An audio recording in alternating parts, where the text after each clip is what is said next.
Labadiena visiems, aš esu Ramunė Pacevičienė, sveikatos mokyklos įkūrėja.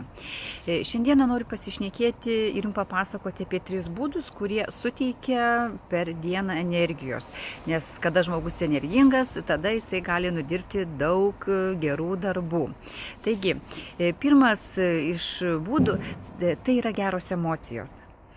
Kada žmogus tik atsibūdęs padėkoja už tai, kad jisai sveikas, už tai, kad sveiki jo vaikai, už tai, kad sutiks jisai gerus žmonės šiandieną, ar ne, už geras idėjas, tai suteikia geros emocijos. Jau norisi eiti ir kažką tai veikti teisingai. Tai nepamirškite padėkoti net už tai, ko neturite, o tai, ką norite turėti. Antras, tai yra mankšta, meditacija. Kada mes ryte po dušo nusiprausėme ir padarome mankštą, mes prabudiname visą kūną, ar ne? Tada užlieja kitas energijos pojūtis. Čia mes dvasiškai pasikrauname energijos, čia iš vidaus mes pasikrauname energijos. Patikėkite, ar tai bėgiojimas, ar tai mankšta, jinai duoda antplūtį. Atrodo, kad liktai ir kažką tai tingėjai padaryti, ar neatsikėlis, liktai vangiai apie tai galvoji, bet kai padarai mankštą, tu visas verdė kaip vulkanas, tiesiog norisi daryti. Taigi judėjimas duoda energijos. Na ir trečias, tai yra maistas ir vanduo.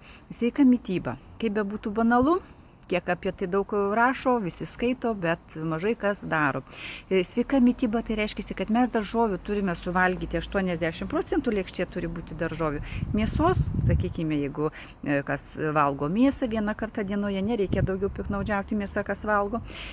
20% turi būti mėsytės jūsų lėkštėje. Ląsteliena turi būti, daržovės turi būti, skaidulos turi būti. Tas suteiks jums lengvumą ir energiją. Iš maisto mes turim gauti energiją, bet nesunkumo jausmą. Kada žmogus pavalgo lengvo maisto, pasinoras būna dirbti. Nesinori eiti miegoti ir pagulėti, pogulio, ar ne, arba grožio mienelio, vadinkime tai.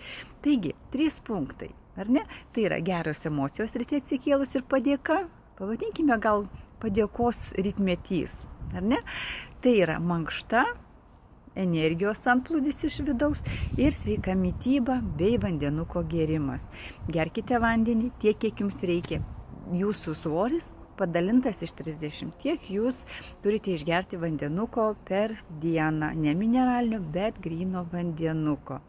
Jeigu jūs norite nudirbti daug darbų ir nežinote, kaip tai padaryti, apie visą tai aš papasakosiu sekančiame savo video, laukite tęsinio ir padovanosiu netgi anketą, kurie klausys ir kurie norės tos anketos, kad kaip galėtumėte jūs susiplanuoti savo darbus ir viską atlikti taip, kaip turi būti atlikta. Ačiū, kad klausėte, iki sekančių susiklausimų.